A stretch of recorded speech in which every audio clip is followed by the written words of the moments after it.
Este ano, todos nós fomos surpreendidos com a pandemia do coronavírus, a partir do final do mês de fevereiro, em nosso país, no Brasil.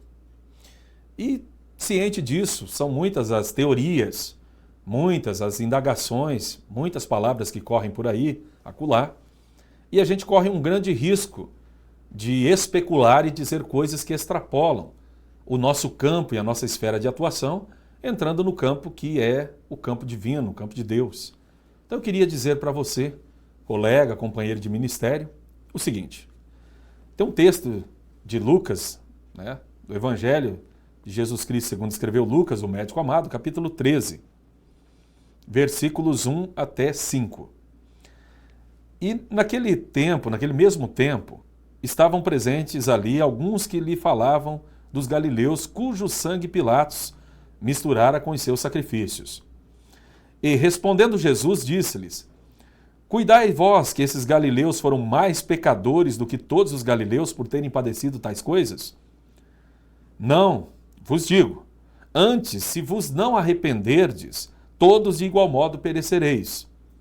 E aqueles 18 sobre os quais caiu a torre de Siloé e os matou, cuidais que foram mais culpados do que todos quantos homens habitam em Jerusalém? Não, vos digo, antes, se vos não arrependerdes, todos de igual modo perecereis. Na verdade, esse momento é um momento de contrição, é um momento de arrependimento, é um momento de pedirmos a misericórdia de Deus e não nos colocarmos numa posição que pareça uma posição de superioridade em relação a toda a sociedade que chora os seus mortos e se colocam numa condição de muita dificuldade. Muitas famílias perderam seus entes queridos, perderam seus provedores, perderam seus filhos, perderam seus avós, perderam pessoas que estavam ali e que de um momento para o outro simplesmente desapareceram. Isso fala da nossa fragilidade humana, fala da brevidade da vida, fala também do signo do pecado, que é uma realidade em todos nós não podemos fugir disso, mas também fala de uma coisa muito interessante que Jesus Cristo, ao ser indagado por aqueles que estavam ali, acerca da morte de galileus, de pessoas que tentavam de alguma forma subverter o Império Romano e tomar o poder para o povo de Deus, e que foram mortos, e o sangue deles misturado aos sacrifícios que se ofereciam em templos pagãos, na verdade denota o seguinte, que Jesus Cristo estava dizendo para aqueles que lhe perguntaram: vocês estão pensando que são melhores do que eles? Vocês não são. Se vocês não pedirem misericórdia, não se arrependerem, de igual modo vocês podem perecer. E também sobre aqueles 18 que a torre de Siloé caiu sobre eles e eles morreram. Vocês acham que são melhores também? Não, de modo algum. Se vocês não se arrependerem, vocês vão perecer da mesma forma. Ou seja, o que na verdade está sendo dito é que não é que possamos ser blindados por conta do temor a Deus. Quantos pastores, quantos homens de Deus, quantas famílias, quantas irmãs, quantos irmãos, jovens inclusive, foram ceifados durante esse período que nós já estamos enfrentando, desde o final de fevereiro até agora, o início do mês de setembro, hoje é o último dia de agosto. Mas que nós possamos ser humildes, sensíveis, tementes ao Senhor, que não possamos abusar da misericórdia, da graça, da bondade de Deus e que possamos, em vez de colocar o dedo em riste e falar de um juízo que tomou conta da terra toda, ou especular escatologicamente dizendo que se trata de um sinal inequívoco da vinda de Jesus, que nós possamos dobrar os nossos joelhos, clamar a favor de todo mundo, clamar a favor das famílias enlutadas, pedir a misericórdia de Deus e nos colocarmos numa posição que deve ser a nossa posição. A posição de contrição, a posição de pessoas que não são melhores do que ninguém. Não somos superiores a ninguém. Pelo contrário, na verdade, a nossa fé em Jesus Cristo nos faz até mais vulneráveis do que as pessoas ignorantes que não têm conhecimento da palavra de Deus. Porque nós sabemos que este mundo decaído, pecaminoso, do qual nós fazemos parte, e do qual, muitas vezes, as nossas práticas, inclusive no ministério, contribuem para que o mau testemunho também venha, deve, na verdade, sofrer juízo. E nós também somos responsáveis por esse juízo. Às vezes nós tributamos o juízo a apenas as obras da carnalidade, que realmente são pecadoras, pecaminosas e abomináveis, mas também produzimos coisas que são tão abomináveis quanto, dentro das nossas respectivas esferas de atuação.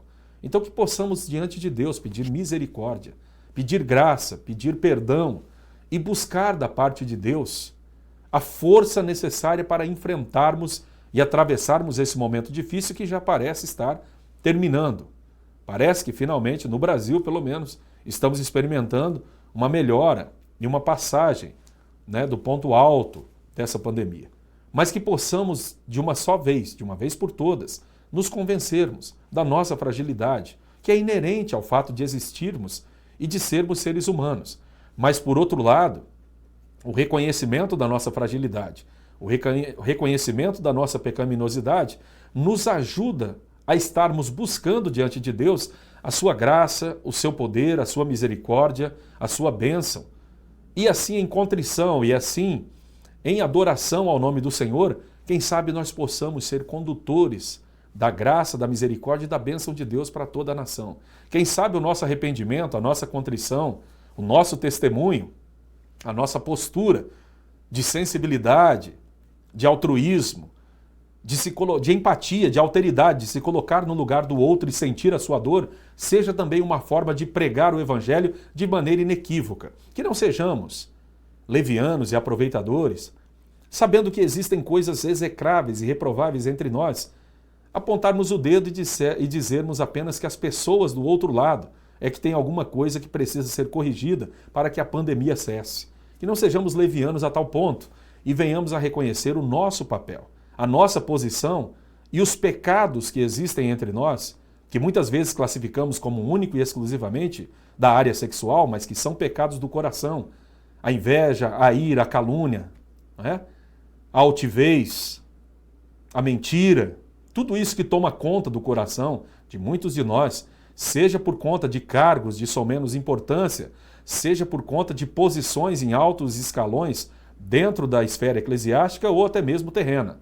Que tudo isso possa, na verdade, nos levar à contrição, ao temor e a pedir a misericórdia de Deus, para que em tempo hábil possamos nos arrepender disso tudo e buscar diante de Deus, diante da sua face, o perdão, a bênção, a graça, a sua misericórdia, para que Ele nos alcance, para que portas de trabalho sejam abertas, para que portas de emprego venham ser abertas, para que empresários que perderam suas condições, que vieram à falência, possam conseguir restituir as suas condições econômicas e que nossos irmãos que ficaram desempregados, nossos irmãos que ficaram privados de entes queridos, possam também encontrar em nós, obreiros, pastores, líderes, o exemplo que eles tanto procuram, o exemplo de abnegação, o exemplo de fé, o exemplo de sensibilidade, de empatia, de colocar-se no lugar do outro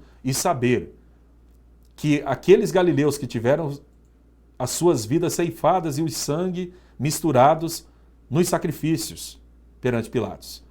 E também os 18 sobre os quais caíram a torre de Siloé. Que saibamos que somos tão vulneráveis quanto eles.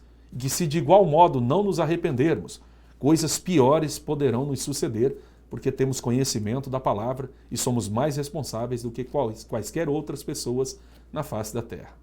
Que possamos juntos aproveitar esse tempo para buscarmos da parte do Senhor a sua graça, a sua misericórdia e a sua direção, para de fato cumprirmos o nosso papel de sal da terra e luz do mundo.